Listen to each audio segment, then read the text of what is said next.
ఏమంటున్నానంటే చట్టం ముందు అందరు సమానులే అమలు కావాలండి. ఉమ్, ఇంతకుముందు మీరు సుప్రీంకోర్టు హైకోర్టు పేర్కొన్నది చాలా సార్లు పోలీసుల్ని మందలించడమే కాదు, చాలా పెద్ద ఎత్తున శిక్ష విధించిన సంగతి కూడా మీరు చెప్పారు. తమిళనాడులో ఆ కేసు అప్పుడు నేను తమిళనాడు మద్రాసులో ఉన్నప్పుడు కరోనా కష్టకాలంలో వాళ్ళు షాప్ తెరిచారు. ఆ ఇద్దరు తండ్రి కొడుకులు షాప్ తెరిచారు అంతే. ఉమ్, తెరిచిన అవును దానికి మహా అయితే ఫైన్ వేయొచ్చు, ఉమ్, మీరు ఎందుకు తెరిచారు, లాక్డౌన్ పీరియడ్ ఎందుకు తెరిచారో అనవచ్చు. కానీ వాళ్ళిద్దరిని చంపేశారు పోలీస్ కస్టడీలో. దానివల్ల 9 మంది మీద శిక్ష పడ్డది. అక్కడ రాజకీయ నాయకులు ఎక్కడా కూడా కులం గాని మతం గాని మాట్లాడలేదు.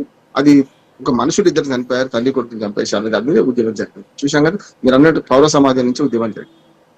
రెండవది ఏంటంటే ఉమ్, ఇప్పుడు ఇంత ఆధునిక కాలంలో కూడా ఇంకా మరి ఈ కేసును ఛేదించడం ఎందుకు పోలీసులు విఫలమవుతున్నారు?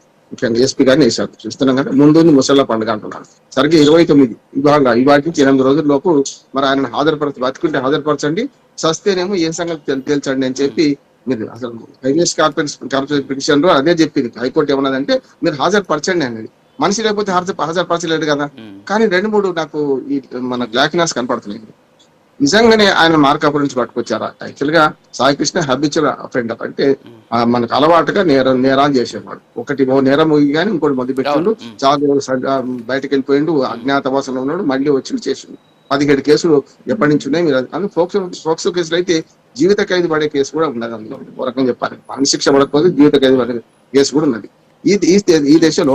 అంటే ఇక్కడ కొన్ని కేసులు ఇక్కడ ఏంటంటే సార్ కొన్ని కేసుల్లో నిర్దోషిగా బయటకు వచ్చాడు.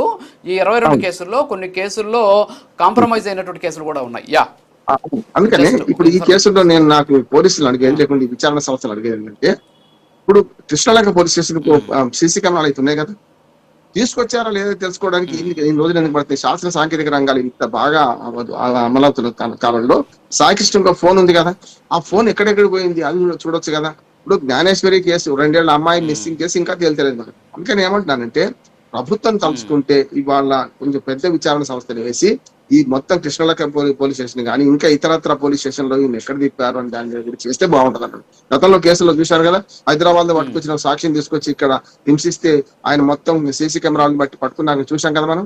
అందుకని ఏమంటానంటే మనసుంటే మార్గం ఉంటుంది.